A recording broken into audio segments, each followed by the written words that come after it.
잘 주무셨습니까? 수련회 메시지가 좀 무거운가요? 네. 수련회 강사는 나쁜 뜻이 아니라 여러분들에게 되게 한번 깊게 한번 생각해 볼 목적으로 사실 존재하는 거거든요. 저의 소원은 제가 이제 가더라도 이 신앙의 본질에 대해서, 기독교 신앙의 에센스에 대해서 여러분들이 다시 한번 깊게 고민해 보시고 확증하시고 결정하시는 그런 은혜가 있기를 바랍니다. 자, 이제 곧 외부 활동 시간이죠. 날씨가 괜찮은 것 같아요. 저도 그래서 마음이 좀 급한데 수련회 마지막 집회니까 성경 펴놓고 몇 가지 성경을 확인하시면서 들어주시면 좋겠습니다. 하나님 말씀 보겠습니다. 베드로후서 3장입니다. 베드로후서 3장.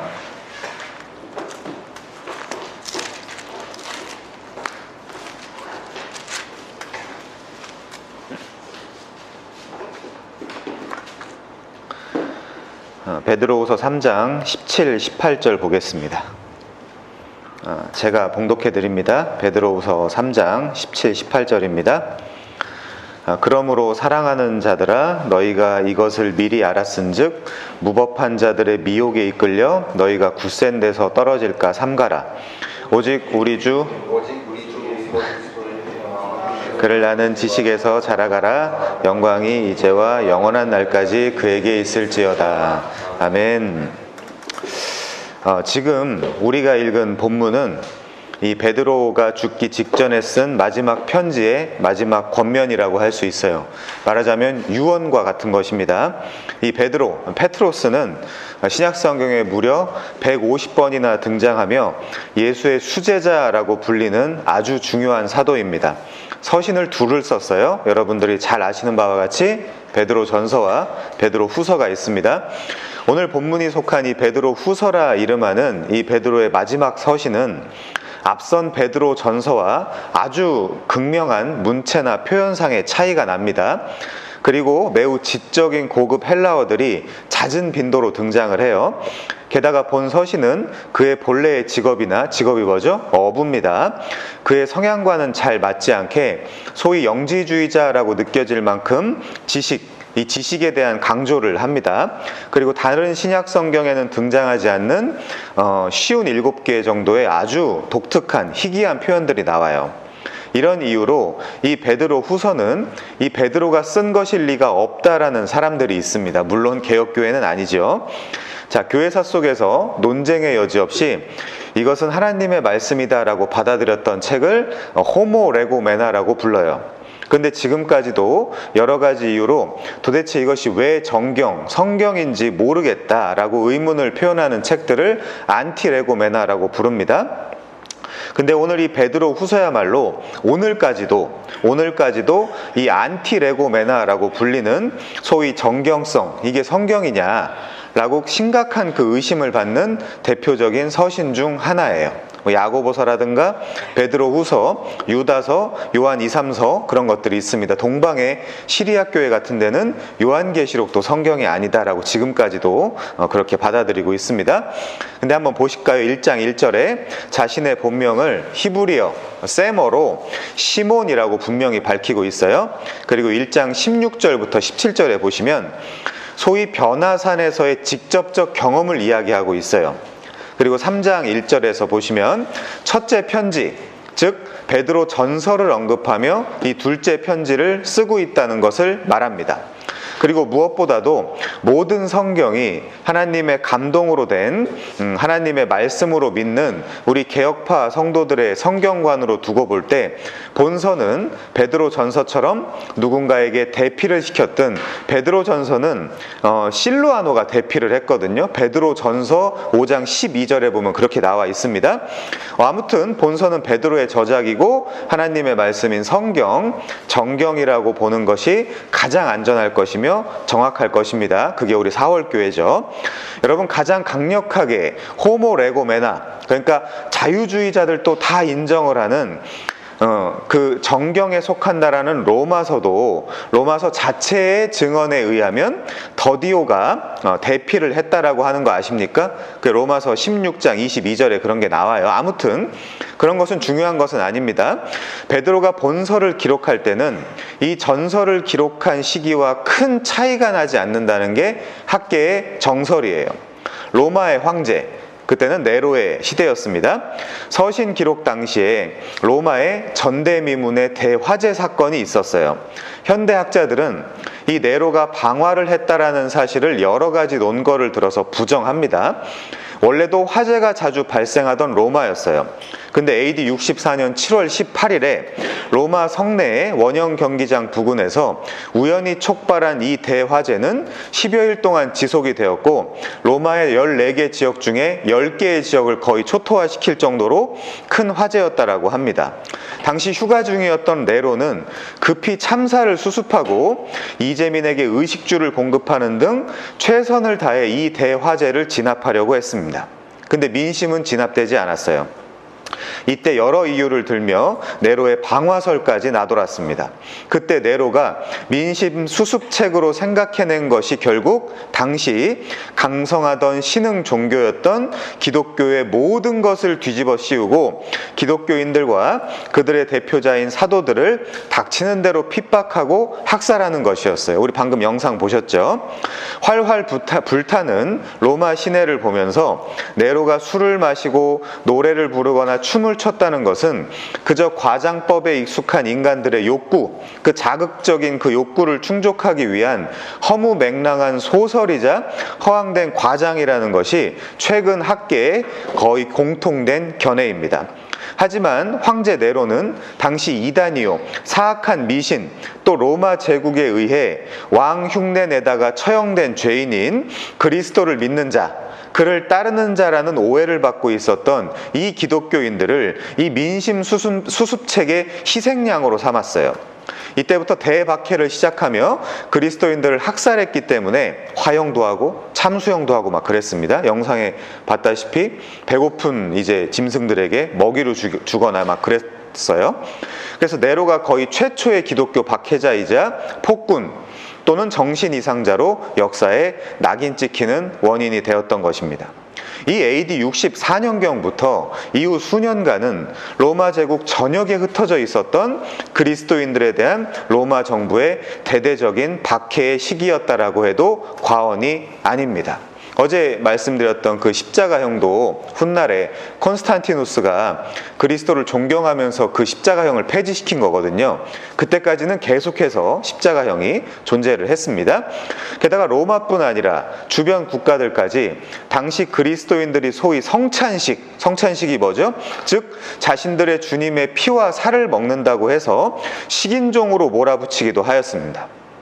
또 자기들끼리 서로 형제, 자매라고 부른다라고 해서 동성애자 그리고 성적으로 문란한 자들이라는 별칭까지 붙였어요. 로마는 역사상 거의 성적으로 최악인 나라였습니다. 그런데도 자, 그렇게 그리스도인들을 코너로 몰던 상황이었어요. 지금 우리가 사용하는 형제, 자매라는 말은 당시에 고대 근동의 동성애자들이나 매춘부한테 사용하는 단어들이었거든요. 아무튼 당시 우리가 지금 읽었던 그 베드로 전후서의 배경은 그리스도인으로서 뭐만 하면 오해하고 잡아다 족치는 아주 잔혹한 시대의 서막이었던 것입니다. 로마 정부 차원에서 이 기독교인들에게 로마를 뒤엎으려다 실패한 나사렛 이단 괴수 예수, 그쵸? 이미 죽기는 하였지만 그의 배후에 막강한 세력이 더 있을 수도 있다고 하여 계속 핍박을 가하며 그들을 끝까지 괴롭혔어요. 그래서 그들의 대표가 사도들입니다. 사도들. 그래서 원래도 미움을 받던 기독교인들에게 로마와 주변 국가에서까지 불쌍히 여겼을 정도라고 하니 말 다한 것이죠. 창칼로 무참히 살해하기도 하고 당시 흉악범만 매달던 십자가에 못 박기도 하였으며 몇 날 며칠을 굶주린 사자나 들깨 등 맹수에게 먹이로 먹이게 하여 죽이는 그 잔혹한 시대의 서막이었습니다. 자, 여러분, 이것은 분명히 교회에 대한 외적인, 외부의 공격이었어요. 그들의 신앙생활 하기가 어땠을 것 같습니까? 이 교회의 외적 공격에 대해 방어할 목적으로 기록한 책이 첫째 서신 베드로 전서예요. 그래서 베드로 전서는 수신자를 묘사할 때 먼저는 하나님의 미리 아심을 따라 성령의 거룩하게 하심으로 순종함과 예수 그리스도의 핏부림을 얻기 위하여 택하심 받은 자들이라고 베드로 전서 1장 2절에 기록해 놓고 바로 이어서 그들을 묘사하기를 이렇게 말해요. 여러 가지 시험으로 말미암아 잠깐 근심하게 된 사람들이 너희다 라고 베드로전서 1장 6절에서 첨언하고 있습니다. 당시 극악한 현실 속에서 표면상으로는 개종을 하기는 했지만 잘 생각해 보세요. 진짜 믿음을 채 소유하지도 경험해 보지도 못했던 수많은 사람들이 이 같은 고난을 차마 이기지 못하고 사람들이 앞다퉈 교회를 떠나가기 시작했습니다. 그리고 주변의 불신자들과 타협하며 도덕적 탈선에 빠지는 자들이 기하급수적으로 늘어가는 상황이었어요. 이런 상황에서 우리라면 어떨 것 같아요? 예수 믿으면 사자밥, 십자가형, 화형시키겠다 막 이러고 있거든요, 지금. 이렇게 편한 상황 속에서도 우리는 예수를 부정하고 부인하기가 쉬운데 말이죠. 자, 이런 배경 속에서 베드로가 고난 중에 있는 성도들에게 믿음으로 견디며 그들을 위해 쌓여있는 영광스러운 유업을 소망하고 바라보라는 격려를 하기 위한 서신이 베드로 전서예요. 그런 배경 지식을 가지고 댁에 돌아가서 베드로 전후서를 한번 읽어보십시오. 자, 그런데 바로 이 시기 중요합니다. 때를 같이하여 교회 안에 거짓 교사들, 곧 이단들이 침투하여 성도들의 지적, 종교적, 정신적이고 영적이며 도덕 윤리적인 탈선을 더욱 조장했어요. 이단들이. 가만히 들어온 이단들이. 그래서 베드로전서가 물리적이고 육체적인 박해의 격려를 위한 서신이었다면 이 베드로 후서는 지적이고 영적이며 교리적인 이탈을 방어할 목적으로 기록한 서신이라고 할 수 있습니다. 그러고 보면 참 교회는 늘 박해와 핍박 가운데 노출되어 있다는 것을 가르쳐주며 그것에 대한 해결책과 참된 위로는 호모 레고메나, 즉 하나님의 말씀인 성경밖에 없다는 것을 강변하고 있는 거예요. 오늘 이 마지막 예배에서는 짧게나마 그 이야기를 좀 해보겠습니다. 그냥 짧지는 않아요. 자, 제가 100% 장담합니다마는, 개런티 해드립니다마는 여러분은 이 말씀을 멀리한 채 세상에서 단 하루만 살아도 세상의 사조, 세상의 철학, 세상의 가치관과 세계관에 너무나 쉽게 물들 수밖에 없어요. 마치 예수 믿지 않은 이의 언어, 한 번도 믿어본 적 없는 이의 행동들을 너무 쉽게 쏟아내게 되어 있습니다.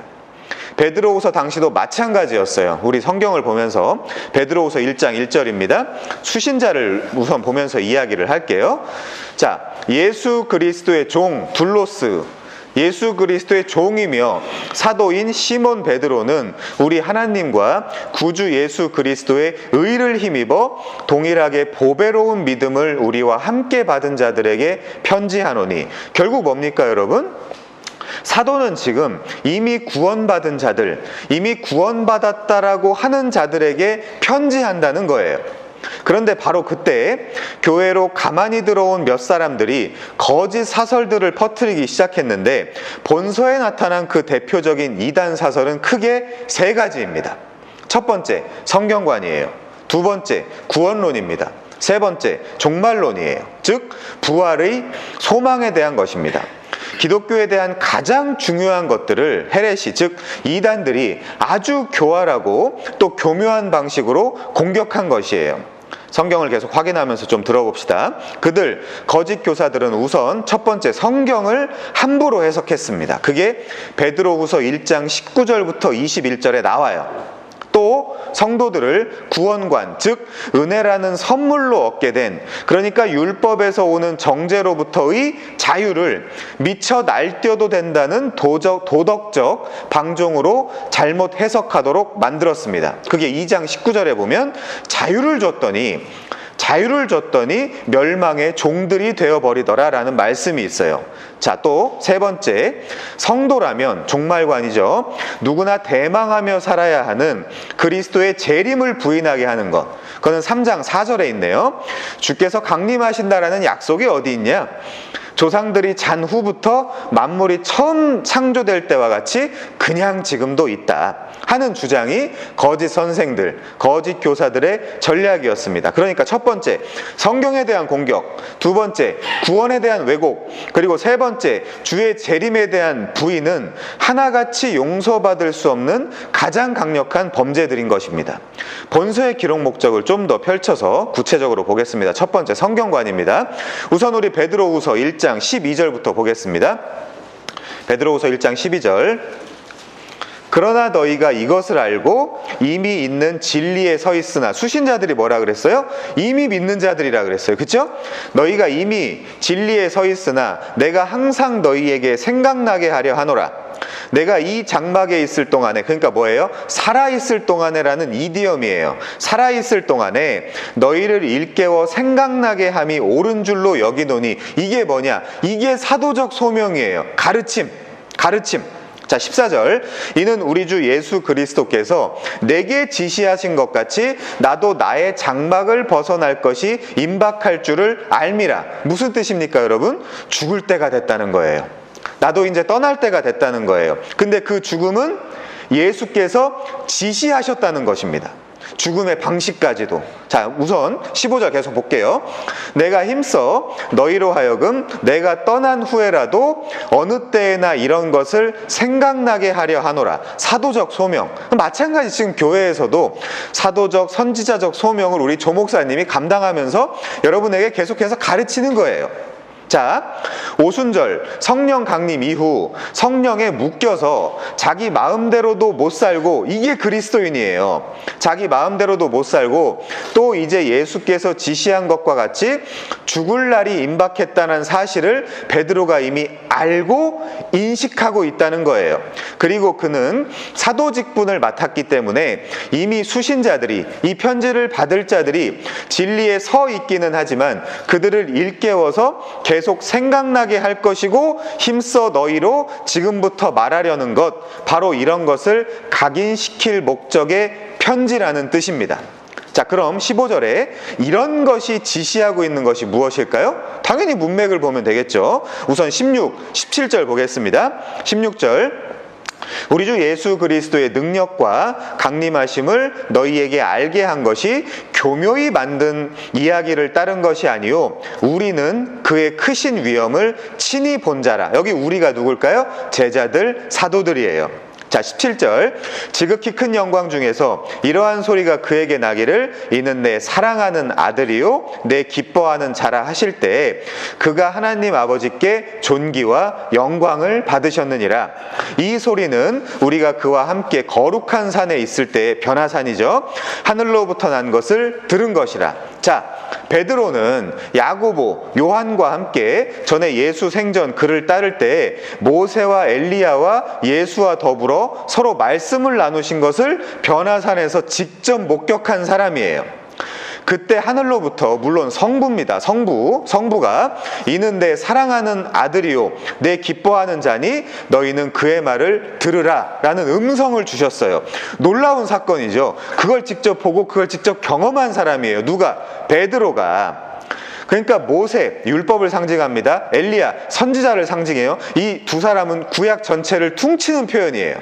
모세와 엘리야, 심지어 사도들까지 모인 자리에서 베드로는 그 당시에 물론 이 심각성과 중요성을 아직은 잘 모르는 자리였겠습니다마는 심지어 이 사도들까지 모인 자리에서 성부께서는 모든 초점을 아들 예수에게 두셨어요. 너희 모두, 즉 구약과 신약의 대표들은 그의 말을 들어야 된다는 거예요. 이게 신명기 18장 15절 18절에 대한 예언의 성취거든요. 자, 베드로는 이 사건이 교묘히 만들어낸 이야기를 따른 것이 아니라 그의 크신 위엄을 내가 직접 봤다. 그렇기 때문에 예수께서 나더러 장막 벗고 이제 올라와 라고 하실 때조차 내가 아멘을 할 수 있고, 또 남은 생애 동안 힘써 너희에게 꼭 생각나게 기억하게 하고 싶은 것들이 있다는 거예요. 그게 뭡니까 여러분? 봅시다.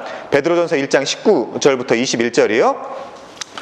또 우리에게는 더 확실한 예언이 있어 어두운 데를 비추는 등불과 같으니 날이 새어 샛별이 너희 마음에 떠오르기까지 너희가 이것을 주의하는 것이 옳으니라. 20절 중요합니다. 먼저 프로토스, 가장 중요한 것, 최상급이란 뜻이에요. 먼저 알 것은 성경의 모든 예언은 사사로이 풀 것이 아니니 성경의 예언은 사람의 뜻대로 낸 것이 아니요 오직 성령의 감동하심을 받은 사람들이 하나님께 받아 말한 것임이라. 자, 첫 번째, 누가 뭐래도 성경관이에요. 누가 뭐래도 성경관.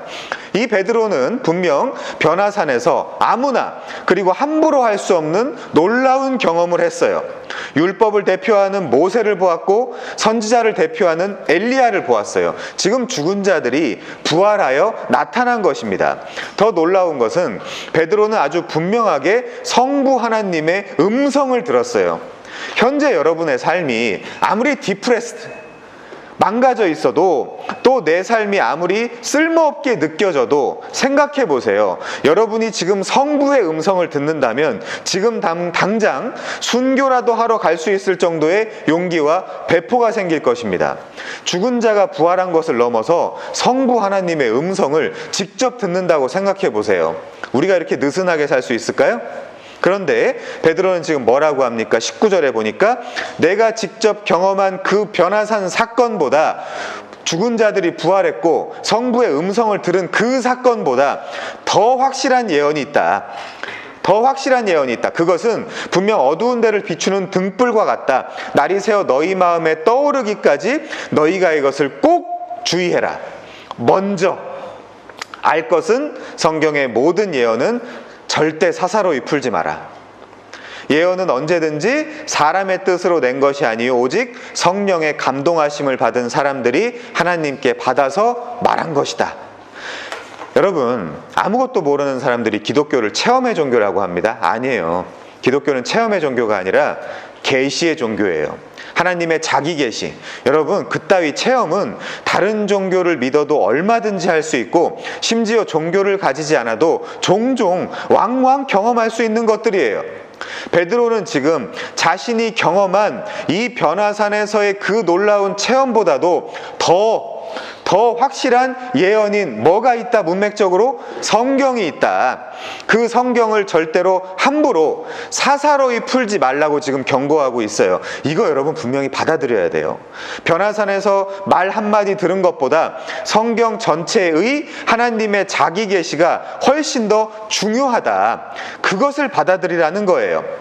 그리고 우리 변화산 사건의 초점도 예수 그리스도시고 성경 전체의 포커스도 예수 그리스도시라는 걸 누구보다 잘 아는 사람들이잖아요. 그렇죠? 그럼 여러분의 지금 성경관, 신앙관은 어떤지 스스로 돌아보면 되겠죠. 자, 두 번째, 구원론, 이신칭의에 대한 오해입니다. 자, 두 번째는 신앙의 문제예요. 구원론의 오해죠. 2장 1절부터 3절까지 볼까요? 2장 1절부터 3절입니다. 그러나 백성 가운데 또한 거짓 선지자들이 일어났나니 이와 같이 너희 중에도 거짓 선생들이 있으리라. 그들은 멸망하게 할 이단을 가만히 끌어들여 자기들을 사신 아고라죠. 자기들을 사신 주를 부인하고 임박한 멸망을 스스로 취하는 자들이라. 여럿이 그들의 호색하는 것을 따르리니 이로 말미암아 진리의 도가 비방을 받을 것이요 그들이 탐심으로써 지어낸 말을 가지고 너희로 이득을 삼으니 그들의 심판은 옛적부터 지체하지 아니하며 그들의 멸망은 잠들지 아니하느니라. 여러분, 베드로의 후서의 수신자는 분명히 믿는 자들이라고 했습니다. 그런 그들 가운데 거짓 선생들이 일어났어요. 그래서 멸망하게 할 이단을 가만히 끌어들여서 자기들을 사신 아고라죠, 엑사고라죠. 이거 시장에 팔려간 종을 예수 그리스도의 핏값을 주고 사는 단어거든요. 그 주를 부인하게 하고 임박한 멸망을 취하게 한다라고 그래요. 여러분, 주님은 우리를 사셨어요. 뭘로요? 당신의 피로. 그렇다면 논리상 예수의 뜻대로 살아야 돼요. 왜요? 나를 사셔서 나는 그분의 종이 됐으니까. 이게 싫으면 그리스도인이 아니죠. 베드로는 전에 오순절 설교할 때 이스라엘 집은 아스팔로스, 확실히 알아라, 분명히 알아라, 기노스케테, 기노스코, 알아라, 너희가 십자가에 못 박은 이 예수를 하나님이 뭘로 삼았다 그래요? 큐리오스, 주와 크리스토스, 그리스도로 삼았느니라, 이렇게 이야기를 해요. 큐리오스, 주는 주인, 주는 여기 주인, 주님이라는 뜻이고, 그리스도는 그분이 우리의 왕이고 제사장이며 선지자라는 뜻이에요. 누구에게요? 이스라엘에게. 그러면 여러분들도 지금 십자가를 통과했다면 새 이스라엘이거든요. 그럼 그분은 우리의 왕이며 제사장이며 선지자라는 뜻이에요. 그럼 그분의 말을 너무나 당연히 우리는 들어야 된다라는 이야기예요. 그래서 그분이 날 사신 주님이라면 여러분은 누구입니까? 그분의 종, 둘로스, 서번트인 거예요. 그래서 베드로도 전서에는 없는 희한한 표현, 후서에서의 인사말 1장 1절에서 갑자기 자신을 그리스도의 종이라고 표현하는 것입니다. 이 말 하려고, 이 얘기 하려고. 자, 그럼 체크해 봐야 되겠죠. 예수를 주라 부르는 종된 여러분이 그분의 뜻대로 살고 계십니까? 아고라죠. 엑사고라죠. 그리스도가 여러분을 샀다면서요. 구원은 받고 싶은데 그분의 뜻대로는 살고 싶지 않다? 입으로는 주님이라고 부르는데 내 뜻대로만 살고 싶다? 여러분, 이것은 신앙적 모순입니다. 그런 신앙은 없어요. 자, 2장 2절 봅시다. 2장 2절. 여럿이 호색하는 것을 따르고 그로 말미암아 진리의 도가 비방을 받고 탐심으로 지어낸 말을 가지고 이득을 삼는다. 뭐예요? 이 주님, 이 주인을 버리고 다 자기 쾌락과 유익을 위해 살고 있다라는 얘기예요. 어디서요? 교회 안에서. 수신자가 이미 진리에 서 있는 자들이잖아요. 하나님이, 그리고 하나님의 말씀이 비방을 받든 말든 그저 호색하고 그로 인해 진리의 도가 욕을 먹고 탐심으로 지어낸 거짓말을 함부로 해서 이 복음을 욕보이고 있다라는 뜻이에요. 뭘 위해서? 다 자기 유익을 위해서. 그래서 어떻게 된답니까? 그들의 심판은 지체하지 않는다고 말해요. 멸망이 잠들지 않는다고 말합니다. 구원이 없다는 거예요. 결국 뭡니까? 자기들을 사신 아고라죠. 주를 부인하고 임박한 멸망을 스스로 취한다는 거예요. 그게 누구라는 거예요? 12, 14절에 보면 12, 14절 2장 12절부터 14절에 보시면 이 사람들은 본래 잡혀 죽기 위하여 난 이성 없는 짐승 같아서 그 알지 못하는 것을 비방하고 그들의 멸망 가운데서 멸망을 당하며 불의의 값으로 불의를 당하며 낮에 즐기고 노는 것을 기쁘게 여기는 자들이니 점과 흠이라. 너희와 함께 연회할 때에 그들의 속임수로 즐기고 놀며 음심이 가득한 눈을 가지고 범죄하기를 그치지 아니하고 굳세지 못한 영혼들을 유혹하여 탐욕에 연단된 마음을 가진 자들이니 뭐라? 저주의 자식이라. 내 자식 아니다 이거예요. 자, 19절이요. 그들에게 자유를 준다 하여도 자신들은 멸망의 종들이니, 의의 종이 아닌 멸망의 종들이니 누구든지 진 자는 이긴 자의 종이 됨이라.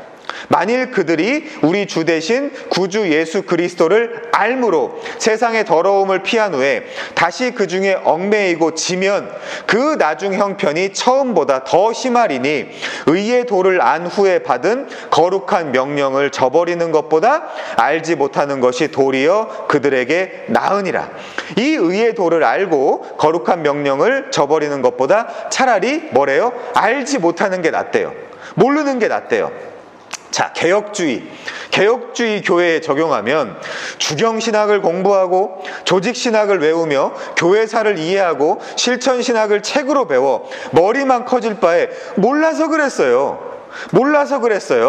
몰라서 그랬으니까 봐주세요. 사실 이것도 말도 안 되지만 그 핑계라도 만들라는 것입니다. 물론 수사법이에요. 그렇게 하라는 게 아니라 수사법이에요. 그래서 22절 참된 속담에 이르기를 개가 그 토하였던 것에 돌아가고 돼지가 씻었다가 더러운 구덩이에 도로 누웠다 하는 말이 그들에게 응하였도다. 자, 여러분 스스로 잘 점검해 보시기 바랍니다. 반드시 내가 가진 자유가 그리스도께서 주신 자유가 맞는지, 아님 그저 구원파적 방종일 뿐인지 여러분들이 신앙생활 하면서 잘 스스로를 점검해 보셔야 돼요. 세 번째, 종말론의 문제입니다.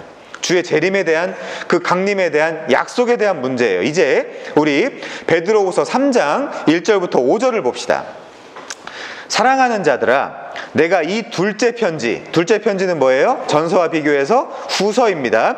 이것을 너희에게 쓰노니 이 두 편지로 너희의 진실한 마음을 일깨워 생각나게 하여 곧 거룩한 선지자들이 예언한 말씀과 주되신 구주께서 너희의 사도들로 말미암아 명하신 것을 기억하게 하려 하노라.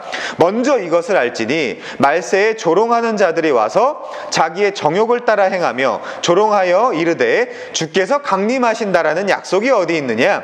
조상들이 잔 후부터 만물이 처음 창조될 때와 같이 그냥 있다 하니, 이는 하늘이 옛적부터 있는 것과 땅이 물에서 나와 물로 성립된 것도 하나님의 말씀으로 된 것을 그들이 일부러, 이 원어의 진짜 의미는 몹시 바라고 원한다는 뜻이에요. 텔로, 일부러 몹시 바라고 원한다. 뭘요? 잊으려 함이로다.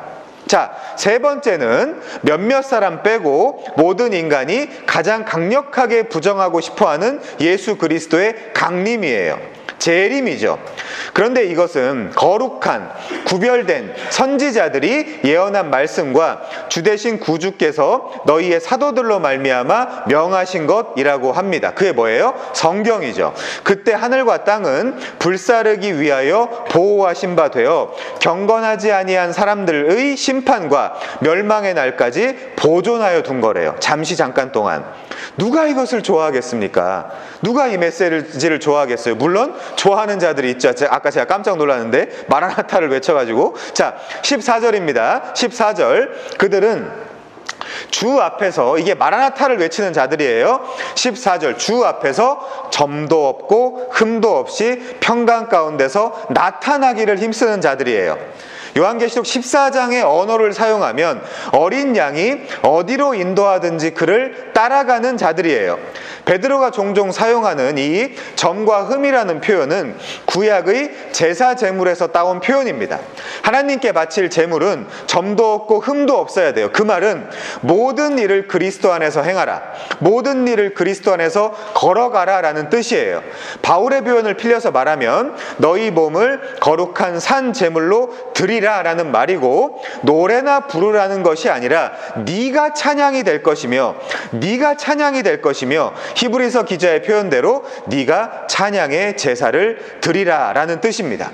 하나님이 거룩한 즉 너희도 거룩해지라 라는 말이에요. 물론 여러분, 그것이 어떻게 가능합니까? 주 예수 그리스도와 성령을 통해 가능해요. 여러분의 행위나 헌신이나 열심이나 공로나 업적으로 가능한 게 아니에요. 예수 그리스도와 성령을 통해 가능한 거예요. 그럼 또 돌아봐야 되겠죠. 내 신앙관, 그리고 내 삶.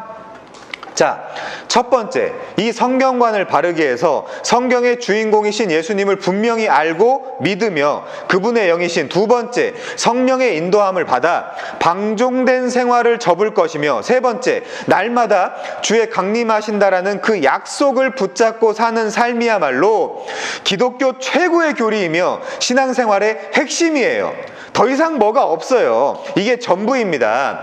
베드로가 왜 내부에서 공격받고 있는 교회에게 이 둘째 편지에서 지적하고 있는 것이 바로 이거예요.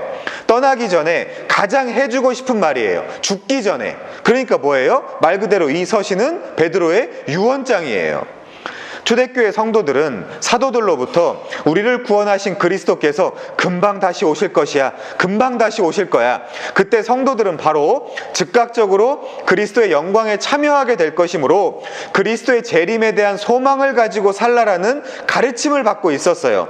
그리고 사람들은 자연스럽게 그들의 생애 중에 그리스도께서 구름을 타고 재림을 하셔서 그게 이루어질 것이라고 믿고 기대를 했습니다. 그런데 그 일은 즉각적으로 일어나지 않았고, 오히려 그러한 시한부 종말론의 성격을 띤 종말관을 가지고 있었던 사람들은 이 그리스도교를 믿는 신앙은 그 시대를 살아가기에는 너무나 버겁고 고통스러운 일이 맞아요.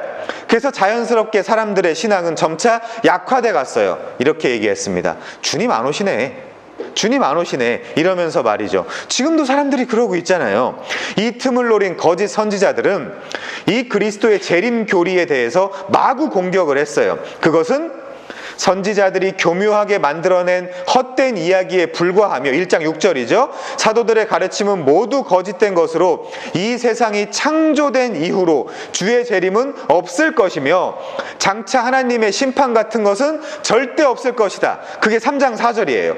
그렇게 사람들에게 가르치기 시작했습니다. 누가요? 헤레시, 이단들이. 이 사람들은 소위 영지주의적 이단들로 물리적 박해를 가했던 로마의 네로나 그의 군사들보다 더욱더 그리스도인의 소위 지성을 공격했어요. 정신을 공격했습니다. 이때 베드로는 외부적으로 또 내부적으로 극심한 공격을 당하고 있었던, 그러나 1장 1절 실은 하나님과 예수 그리스도의 의를 힘입어 보배로운 믿음을 자신들과 함께 이미 받은 자들에게 진짜 위로와 진짜 소망의 메시지를 전할 목적으로 이 베드로후서를 쓴 거예요.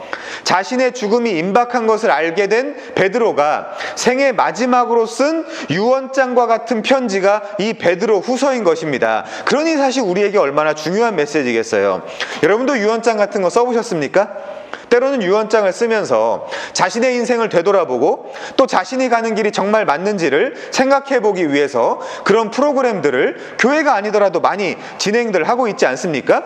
여러분, 대체적으로 유언장에는 뭘 쓰죠? 죽기 전에 이 세상에 꼭 남기고 싶은 말을 기록하는 것이 바로 유언장입니다. 죽음은 아주 강력한 것으로 실은 모든 것을 해체시켜버리고 말죠. 베드로는 교회 외 내부적으로 극심한 핍박과 고난을 당하고 있었던 당시에 너무나 약하고 어린 교회에게 눈물로 자기가 죽기 전에 꼭 남기고 싶은 이야기가 있었어요. 그런데 그 중에서도 유언 편지의 끝자락, 즉 우리가 오늘 읽은 본문, 얘들아 오직 우리 주 곧 구주 예수 그리스도의 은혜와 그를 아는 지식에서 자라가기를 바래.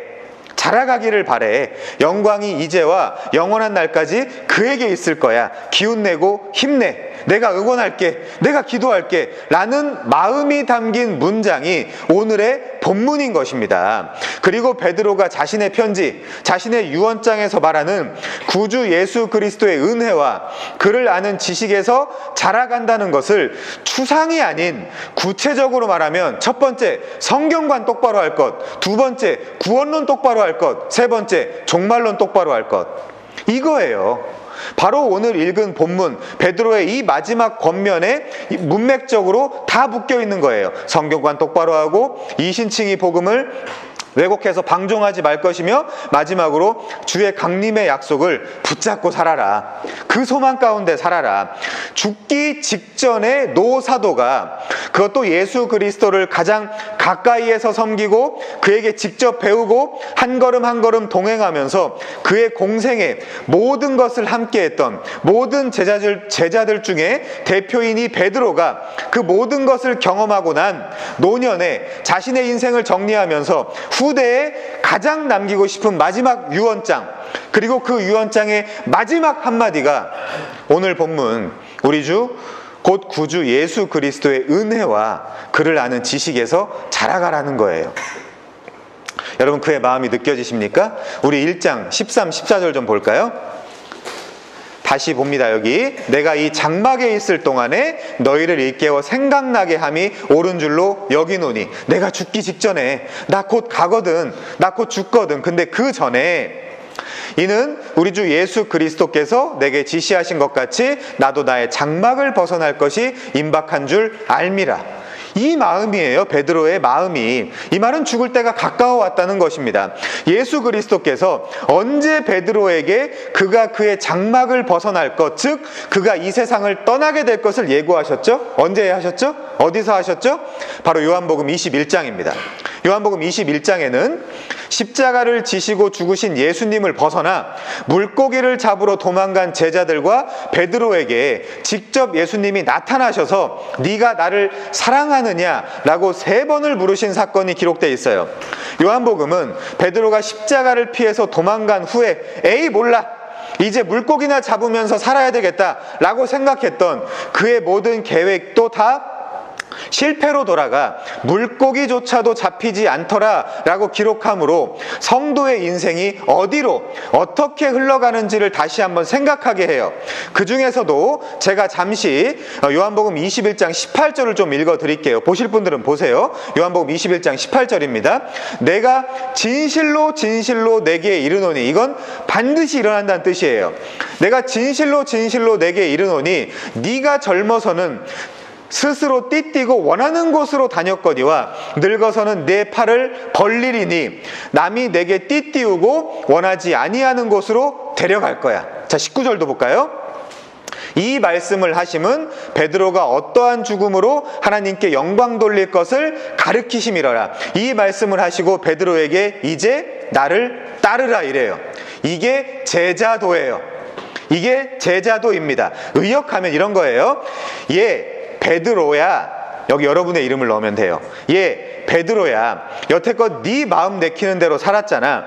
그러나 이제는 결코 내가 그렇게 할 수 없을 거야. 그리스도인은 네 맘대로 사는 사람이 아니야. 내 멋대로의 삶을 내가 도와주는 게 신앙이 아니야. 남이 내게 띠를 띄우고 너를 원하지 않는 곳으로 데려가는 삶이 그리스도인의 삶이란다. 그런데 너는 결국 내 팔을 한껏 벌리게 될 거야. 나와 똑같이 십자가 위에서 2팔 벌려서 죽게 될 거야. 그런 죽음이 바로 하나님께 영광 돌리는 것이란다. 성령이 너가 원하지 않는 곳으로 너를 데리고 가는 삶, 그것이 그리스도인의 삶이야. 그것이 설령 나와 똑같은 이 십자가를 지는 세상 관점에서는 실패와 저주와 망함의 삶이라도 말이야. 그러한 너의 모습이 하나님의 영광이 된단다. 여러분, 교회 떠나고 싶지 않아요? 아니에요. 여러분, 이 말씀을 받아들일 수 있겠습니까? 남이 다른 누군가가 여러분들의 뜻을 삭제하고 기각한 후 남이, 여긴 성령이에요. 성령이 여러분에게 억지로 띠띠우고 즉 줄로 매서 여러분이 원하지 않는 삶 속으로 끌고 가, 심지어 예수님과 똑같이 또 그의 제자 베드로와 같이 십자가 위에서 2팔 벌려 이 세상에서는 삭제되고 기각되고 죽임당하지만 그 죽음으로 결국 이기는 삶을 살도록 우리의 인생을 이끌어가는 것이 그리스도인의 삶이라고 지금 베드로가 이야기해주고 있는 거예요. 내 삶의 뚜렷한 비전, 명확한 꿈, 인간적으로 보장된 미래, 무슨 인생의 큰 계획, 그딴 게 있을 수 없어요. 그리스도인의 삶은. 그거 자기가 확증해놓고 기도해서 타내는 것이 신앙생활이 아니라니까요. 베드로가 전승상, 물론 전승입니다. 염두하고 들으세요. 전승상 어떻게 죽었다고 알려져 있죠? 이탈리아의 화가 구에르치노의 캔버스에 묘사된 유채화에 잘 나타나 있는 것 같이 십자가에 거꾸로 못 박혀 순교했다라고 알려져 있습니다. 그런 류의 죽음이 우리의 사명이에요. 들어보세요. 베드로의 입장을. 나는 아직도 그날 밤의 닭 울음소리를 생생하게 기억하고 있습니다. 군중들의 욕설과 술렁거림, 마치 내 인생을 송두리째 태울 것만 같았던 활활 타오르던 그 모닥불, 그리고 내 주님은 지금 죽는다는데도 나는 그저 춥다며 그 불을 쬐고 있었던 나라는 이 인간의 실체, 그 본질, 내 인생의 기억 속에서 단 한 가지를 할 수 있다면 꼭 지우고 싶은 바로 그 기억, 주님을 배신한 그 순간을 이제는 부디 잊고 싶습니다. 주님의 크신 권능과 기적을 다 보았으면서도 한 작은 여자아이의 증언이 두려워 이 여자여 내가 저를 알지 못하노라. 주님을 죽기까지 따르기로 맹세했음에도 이 사람아 나는 아니로다. 나는 멋들어지게 주님이 하나님의 아들이심을 고백했던 사람임에도 불구하고 나는 이 예수를 저주하며 이 사람아 나는 너가 하는 말을 도무지 알지 못하노라. 그 새벽에 짙은 어둠을 뚫고 울던 내 혼란한 가슴을 찢어내는 새벽닭의 울음소리, 그때 주님은 피 흘려 내린 잠잠한 눈으로 나를 똑바로 바라보셨습니다. 나를 책망하시는 분노의 눈빛이 아니라 타오르던 모닥불의 그 빛같이 따뜻하기만 했던 그분의 그 눈빛, 모든 것을 다 아시는, 아니 내가 태어나기 전부터 나를 사랑하신 인자했던 당신의 그 형용할 수 없는 섬광, 사랑, 아무 말씀도 하지 않으셨지만 그 눈빛 속에서, 그리고 그때 그 분위기 속에서 사실 난 모든 것을 알 수 있었습니다. 이미 창세 전부터 행하신 주님의 용서와 그분의 사랑을. 그리고 모닥불은 꺼지고 다시 동이 터옵니다. 자, 지독한 절망과 실패 가운데, 이거 경험해야 돼요 여러분. 지독한 실패와 절망 가운데 하나님의 은혜로 이제 진짜 하나님께서 의도하신 그 믿음에 눈뜨게 된 베드로는 훗날 그 주님을 배신했던 자신의 과거들을 회상합니다. 그런 나약한 모습이 바로 나임에도 분명한데, 그런 나에게 주님이 뭐라고 부탁해요? 내 양들을 부탁한다. 내 양들을 부탁한다. 그렇게 말씀하시고 떠나셨음에도 불구하고 전승에 남겨진 것처럼 로마의 마메르티누스 감옥에서 탈출해 주님의 양들을 버리고 또 도망가면서 내가 지도자요, 또 내가 사도들의 대표로서 이 내가 죽으면 이 어린 교회는 어떡하나, 이 나 말고 누가 이 교회를 책임지나라는 아주 인간적이고 합리적인 핑계로 죽음에서 또 회피하려고 했던 자신의 모습과, 그때 마침 다시 나타나셔서 또 죽음으로 걸어가셨던 주님, 전승에 그때 베드로가 한 유명한 한마디가 뭐라 그러죠? 쿼바디스 도미네, 주여 어디 가십니까? 주님 어디로 가십니까? 전승의 주님은 이렇게 말하셨다 그러죠? 네가 내가 너에게 치라고 맡기고 부탁한 내 양들을 버리고 도망을 가니 나라도 다시 가서 죽어야 하지 않겠느냐? 그때 베드로는 무릎을 꿇었다고 합니다. 양을 지킨다는 것이, 주님의 양을 친다는 것이 나에게 주어진 어떠한 능력과 기술, 스킬, 프로그램, 인간적 추진력, 리더십, 고급한 지식, 심지어 설교, 그따위 것이 아니라 주님의 말씀에 순종해 죽기까지 그를 따르는 것이야말로 이 양들의 진짜 목자가 임명한 작은 목자로서의 삶이라는 것을 말입니다. 그리고 그는 그 자신은 원치 않지만 남이 와서 억지로 띠를 띄우고 팔을 벌려 죽였고 그의 삶과 행적 모두가 비로소 하나님의 영광이 되었다는 거예요. 여러분, 이 길 걸어가실 수 있어요? 이게 신앙이에요. 교회 다니는 게 신앙이 아니에요. 이것이 개혁주의 교회에서 이야기하는 솔리데오 글로리와 오직 하나님께 영광이란 뜻입니다. 그것이 베드로에게 예수께서 실제 주 큐리오스와 크리스토스가 되신 사건이에요. 하나님이 그를 주와 그리스도로 삼으신 사건, 이게 개인적으로 적용돼야 돼요, 우리 삶 속에. 그럼 여러분은요, 여러분에게 진정 이 예수가 주와 그리스도이십니까? 베드로는 짙은 어둠을 지나 밝은 태양이 떠오르듯이 그는 그 절망의 순간을 지난 후 찬란한 주님의 나라에서 주님의 품속에 안겨있는 자신의 모습을 바라보았을 것입니다. 믿음의 눈으로.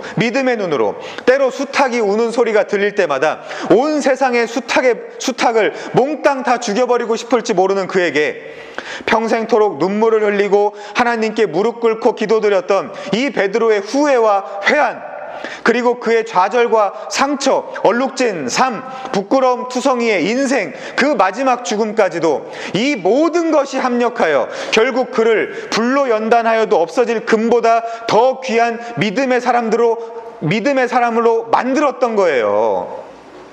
어차피 여기 이 땅에서는 노마드요, 파로이쿠스, 나그네니까요. 이 나그네인 걸 제일 강조하는 사도가 누구예요? 베드로잖아요. 자기가 권면한 내용은 바로 자기의 것이었던 것입니다. 그리스도인은 모두 이 경험을 하게 되어 있어요. 예수 부정, 부인, 그 나의 못난 짓, 그리고 예수님을 만남. 이것이 여러분 말씀의 실현이며 말씀의 체현이에요. 내 안에 담겨지는 그 하나님 나라의 실현이에요. 베드로는 분명 추한 인생을 살았어요. 그는 실제 주님을 만났음에도 이 주님을 이용해 또 로마의 압제로 고통을 당하는 자기네 이스라엘, 나의 이스라엘을 구하고 싶었어요. 그는 그때는 스스로 자신이 대견했는지 모르지만 그것은 주님의 뜻이 아니었습니다. 그것은 종이 아니에요. 그런데도 아무것도 모르며 자신 있게 살았어요. 부끄러운지도 모르고 함부로 말했고 함부로 행동했습니다. 나중에 돌아보니 죄다 회한 뿐이에요. 자신이 직업과 모든 것을 버렸으므로 이제 그런 저에게 뭘 주실 것입니까? 라며 당당하게 천국 상급도 요구했어요. 그 말이 도대체 뭘 의미하는지도 모른 채 그저 천국에서라도 떵떵거리고 잘 나가보고 싶었던 이 못난 인간. 그럼에도 사람이 진지하게 유언장을 쓸 때에는 적어도 그 순간에는 잠시라도 사람이 진지해지고 겸손해질 것 같습니다. 여러분, 저는 문체 타령이나 하고 지식 타령이나 하면서 이 서신은 베드로가 쓰지 않았다라고 하는 어떤 학자들에게 저는 동의하지 않습니다. 죽음의 문턱에서, 즉 사랑하고 의지했던 신앙을 가진 것 하나 때문에 사랑하고 의지했던 그 친구들이 하나둘씩 세상을 떠나고 있어요. 지금 옆에서, 바로 옆에서. 여러분들 지금 이 마하나임에서 한 명 한 명씩 간다고 생각해 보세요. 이제는 절대로 넘어지거나 쓰러지지 않을 것만 같았던, 꼿꼿하기만 했던 그 신실한 동역자 바울도 이제는 나도 삶을 마감해야 될 것 같아, 그 시간이 가까워 온 것 같아 라고 말하고 있어요. 바로 옆에서. 신앙을 가진 사람들이 하나둘 자의적으로 혹은 타의적으로 이 세상을 등질 때에 저는 어부의 가벼운 어투로 유언장을 기록해야만 그의 서신이라는 말에 동의할 수 없습니다. 본인이 썼든 대필했든 상관없어요. 내용이 중요합니다. 그는 지금 자신의 인생을 글로 정리하고 있어요. 그는 차분히 앉아서 생각하고 있습니다. 그런 자세로 글을 써내려가는 거예요. 누가 옆에서 써줘도 상관없습니다. 지금 친구들과 동역자들은 하나둘씩 죽어가고 놀랍도록 흔들림이 없던 바울도 곧 세상을 등질 것 같다는 이야기가 들려와요. 사도들도 친구들도 하나씩 죽어갑니다. 전승으로는 AD 67년에 바울도 또 베드로도 함께 순교를 당했다는 것이 학계에 거의 공통된 견해예요. 그 시기에 바울의 유언장이 디모데 후서라면 베드로의 유언장이 베드로 후서인 것입니다. 바울도 세상 모든 것은 다 배설물, 스큐발론, 개들에게 던져진 것, 찌꺼기, 거름, 똥같이 여기고 그리스도를 아는 지식이 가장 귀하다 그랬잖아요. 우리가 진실하게 그 말을 할 수 있기까지 여러분들이, 아직 연약하고 어린 여러분들이 그 말을 진실하게 할 수 있을 때까지 여러분은 이 시간 속에서 역사하시는 하나님을 배우고 경험해야 돼요. 신앙을 가진 신실한 친구들이 하나씩 죽어가는 극심한 신앙 핍박의 현실 속에서 그가 아무리 평소 가벼웠다 하더라도 마지막으로 쥐어짜서 남긴 한마디, 내게 뭐가 제일 중요할까? 내 손에 남은 것 중 가장 중요한 게 무엇일까? 나는 사랑하는 가족들과 교우들에게 무슨 말을 남겨야 할까? 내가 목숨보다 사랑하는 주님의 양, 주님의 교회, 그들에게 마지막으로 남겨야 할 것은 무엇일까? 난 무엇을 주고 떠나야 할까를 고민한 그에게 결국 마지막 결정이 뭐였습니까? 예수였습니다. 예수였어요.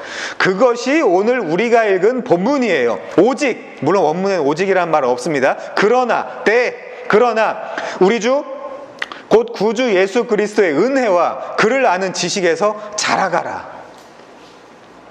뭡니까 여러분? 한마디만 할게.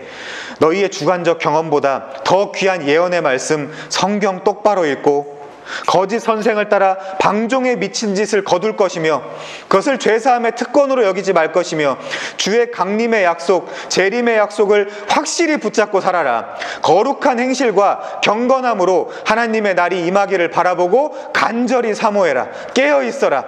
이것이 그의 유언의 핵심이에요. 그럼 여러분은 그렇게 살고 계십니까? 바울도 말년에 심지어 감옥에 갇혀서 나 사실 가진 거 엄청 많은 사람이야. 니들이 아무리 떠들어도 내가 니들보다 잘났어. 내 육체 신뢰할 만하단다. 나 잘났대도. 그러나 무엇이든지 그 어떤 것이든지 내게 유익하다는 것을 내가 그리스도를 위하여 다 해로 여길 뿐더러 또한 이 모든 것을 해로 여기려고 해. 왜인 줄 아니? 내 주 그리스도를 아는 지식이 가장 휘폐레코 가장 고상하기 때문이야. 내가 그를 위하여 모든 것을 잃어버리고 배설물같이 여김은 그리스도를 얻고 나도 그 안에서 발견되고자 하기 때문이야 라고 말하고 있지 않습니까? 사도들의 메시지는 다 똑같은 거예요. 그것과 같이 이 둘은 라이프 스타일, 좋아하는 음식, 우파냐 좌파냐 하는 정치적인 견해, MBTI 그런 것은 서로 달랐는지 몰라도 그리스도와 그를 아는 지식을 가장 귀히 여기고 그 안에서만 우리가 본질과 진리를 찾은 것은 그 둘의 공통점이었고, 또 그것은 그들이 죽기 직전 그들의 마음을 토한 유언장에 기록될 만한 가치가 있는 것들이었습니다. 사도들의 가르침의 핵심은 언제나 십자가에 죽으신 주 대신 그리스도 예수에 대한 것이었어요. 여러분이 사월교회 예배당에 나와서 들어야 하는 것도 그 메시지예요. 그리스도 예수에 대한 것이어야 합니다. 그리스도 예수의 은혜와 그를 아는 지식, 그것이 세상에서 가장 고상하고 그 어떤 것과도 비교될 수 없는 하늘 양식인 것입니다. 그런 의미에서 우리는 사람들이 쉽게 하는 말, 지식이 다가 아니야, 성경 지식 가져봐야 소용없어 라는 그 말을 조심해야 돼요. 여러분 한번 생각해 보십시오. 성경 지식이 다가 아니야 라는 그 말을 누가 합니까? 지식이 없는 사람이 합니다. 지식이 없는 사람이 지식이 있는 사람을 깎아내려 자신을 어떻게든 변호하고 돋보이게 하고자 하는 목적으로 악용하는 쓰레기 같은 말이에요. 누군가 지식이 다가 아니야 라는 말을 꺼내놓으면 자연스럽게 지식이 있는 사람이든 지식이 없는 사람이든 고개를 푹 숙이며 이 말을 동의할 수밖에 없는 당위어이고 명분어라서 이 말은 아주 강력한 힘을 발휘해요. 일종의 프레임이죠. 그러나 여러분, 그 말은 허상이고 사기입니다. 분명히 말씀드리지만 이 세상 모든 사람 중에 지식이 다가 아니야 라고 말해도 괜찮을 정도의 사람은 세상에 한 사람도 없어요. 그 심리를 이해해 보세요. 사람들이 교만해지고 지식을 악용하는 이유는 아이러니하게도 실은 참된 지식이 없기 때문입니다. 지식을 갖는 과정에서 잠깐의 삐걱거림과 시행착오는 겪게 되겠지만 우리는 지식을 갖기 위해서 최선을 다해야 돼요. 열심히 지금 하고 있다는 웨스트민스터부터 잘 배우세요. 베드로는 지금 그것을 말하고 있는 것입니다. 어부 베드로가 한 말을 종합하며 마지막으로 정리합시다. 베드로후서 1장 2절부터 볼게요. 베드로후서 1장 2절입니다. 자, 잘 들어보세요. 베드로후서 1장 2절, 하나님과 우리 주 예수를 알므로, 여기 알므로는 에피그노시스, 본질적 지식, 지금 강조하죠. 자, 두 번째, 베드로후서 1장 5절부터 6절입니다. 베드로후서 1장 5절부터 6절, 너희가 더욱 힘써 너희 믿음의 덕의 지식 그노시스를 또 강조하죠. 자, 1장 8절, 너희로 우리 주 예수 그리스도를 알기에, 에피그노시스, 알기에 게으르지 않고 열매 없는 자가 되지 않게 하려니와, 1장 20절이요, 먼저 알 것은 그노시스, 모든 예언은 사사로이 풀 것이 아니니. 베드로후서 2장 20절, 만일 우리 주 대신 구주 예수 그리스도를 알므로, 에피그노시스, 세상의 더러움을 피한 후에. 베드로후서 2장 21절, 의의 도를 안, 에피그노시스 후에, 그러니까 본질적 지식을 안 후에 받은 거룩한 명령을 저버리는 것보다 알지 못하는 게 도리어 그들에게 나으니라. 이것은 모르라는 얘기가 아니에요. 수사법이에요. 더 알라는 얘기예요. 더 확실히 알라는 얘기예요. 베드로후서 1장 2절에서 하나님과 우리 주 예수를 알므로, 에피그노시스, 은혜와 평강이 더 마늘하잖아요. 그 정도는 이해하시겠죠? 아니, 알겠어요. 하나님, 차라리 그럼 모를게요. 이러면 하나님이 와, 똑똑하다, 지혜롭다, 착하다, 기특하다라고 하시겠어요? 이 정도 수사법은 여러분들 충분히 이해할 거라고 생각합니다. 베드로후서 3장 3절, 먼저 이것을 알지니, 그노시스. 그리고 오늘 본문 베드로후서 3장 18절, 오직 우리 주 곧 구주 예수 그리스도의 은혜와 그를 아는 지식 그노시스에서 자라가라. 에피그노시스는 여러분들이 이미 알았으니까 그노시스에서 자라가라. 영광이 이제와 영원한 날까지 그에게 있을지어다. 이것이 여러분 어부로서 할 수 있는 합당한 말입니까? 예, 당연히 할 수 있는 말입니다. 아니, 당연히 해야 되는 말이죠. 왜요? 단순합니다. 그는 그리스도인이기 때문입니다. 그는 그리스도인이기 때문입니다. 저는 지금 직업의 귀와 천을 나누는 게 아니에요. 그는 분명 지식과 거리가 멀던 사람이었어요. 물론 잘못된 것이 아니죠. 그러나 그리스도인이 예수 그리스도의 은혜와 그를 아는 지식에서 멀어진다면 그건 아주 잘못된 거예요. 그래서 지식과 상관없는 어부였던 사도 베드로는 지식을 에피그노시스와 그노시스를 강조하고 있어요.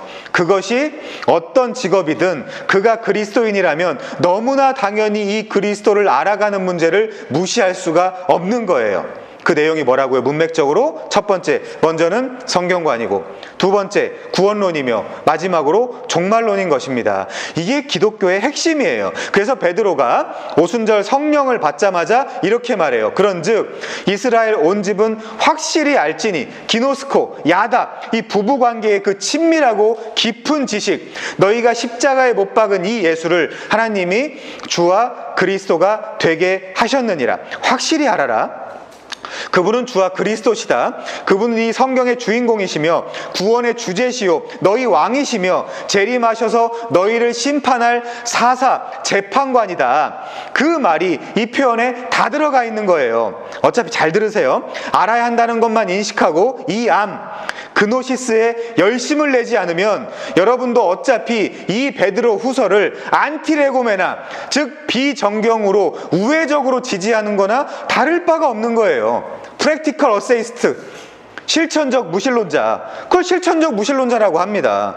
베드로는 분명히 말합니다. 죽기 직전 자신의 마지막 편지, 마지막 문장에서 구주 예수 그리스도의 은혜와 그노시스, 그를 아는 지식에서 자라가라라고 말이죠. 그런데 그 말하기 전 15절부터 보면 3장 15절, 우리의 구원이 주의 오래 참으심으로부터 나온다 그래요.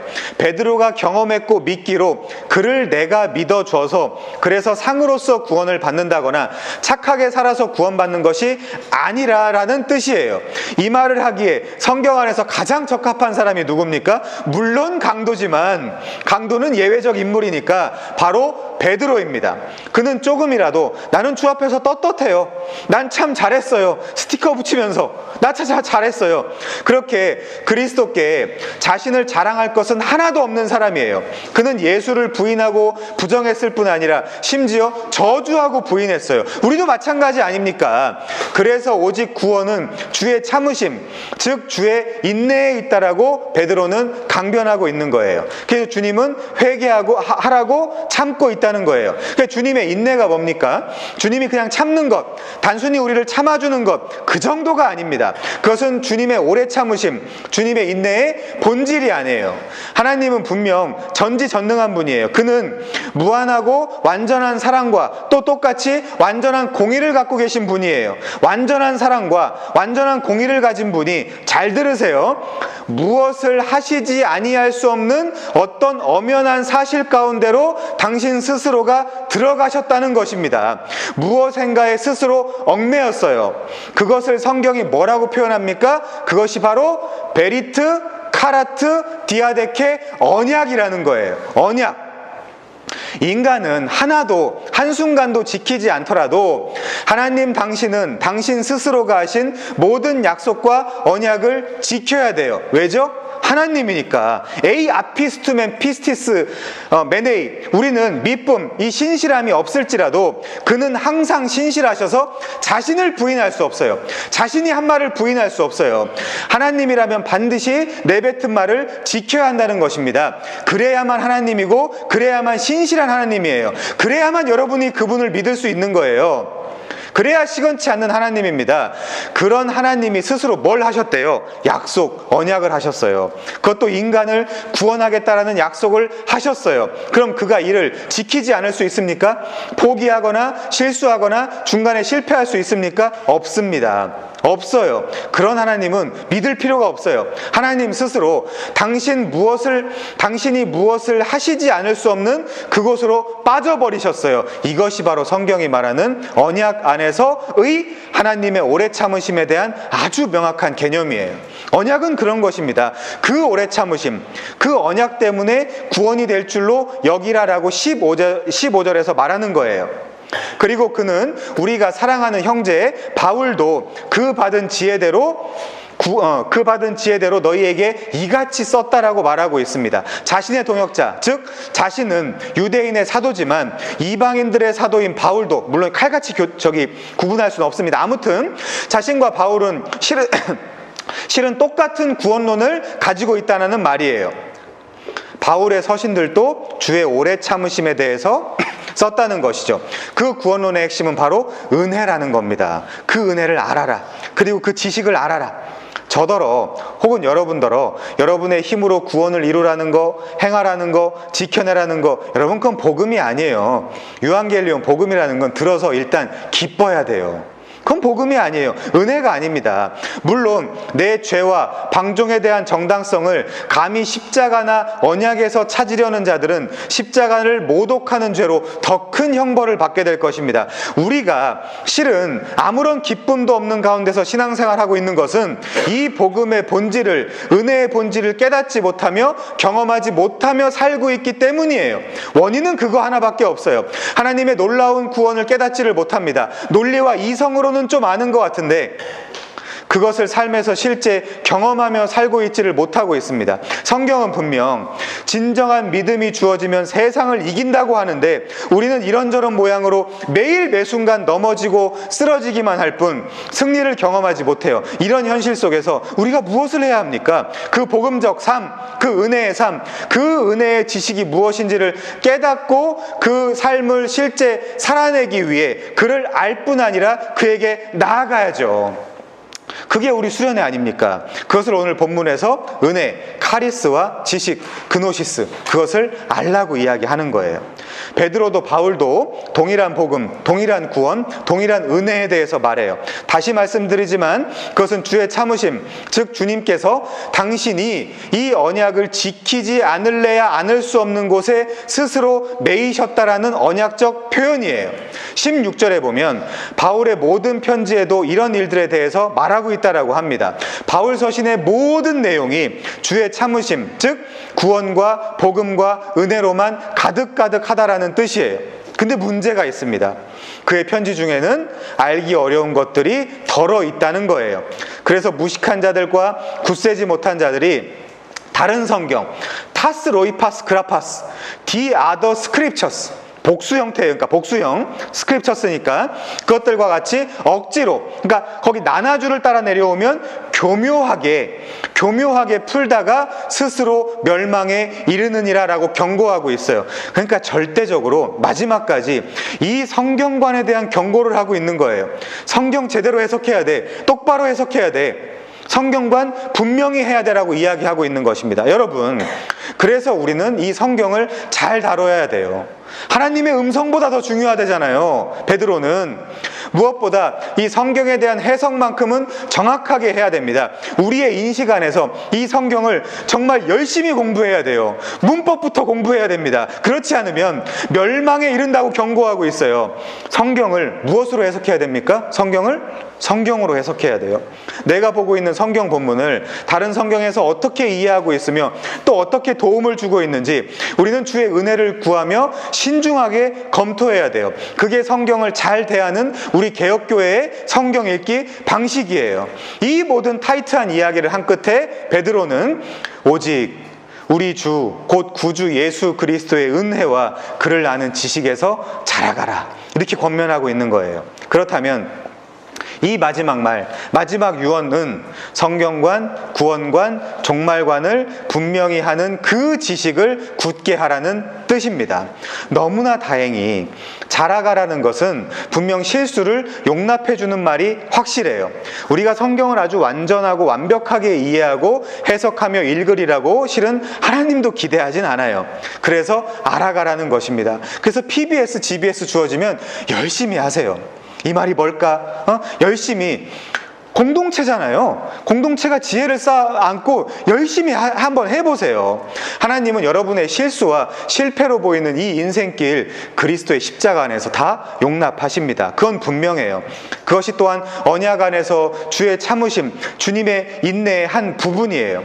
여러분이 주 예수 그리스도 안에만 있으면 여러분의 모든 실수는 그 주님 안에서 용납돼요. 그리고 그 말을 하기에 성경에서 가장 적합한 인물은 제가 볼 때 베드로 같습니다. 성경을 들고 여러분 베드로의 인생을 하나하나 살펴보세요. 그는 감히 얘들아 이렇게 해야지 저렇게 해야지 이렇게 하지 않으면 신자가 아니야 시끄러워 핑계대지 말고 계속해서 달려 약한 모습은 보이지도 마 그따위로 신앙생활하면서 넌 어떻게 네가 감히 신자라고 할 수 있니? 라고 말할 수 없는 사람이에요. 우리도 마찬가지입니다.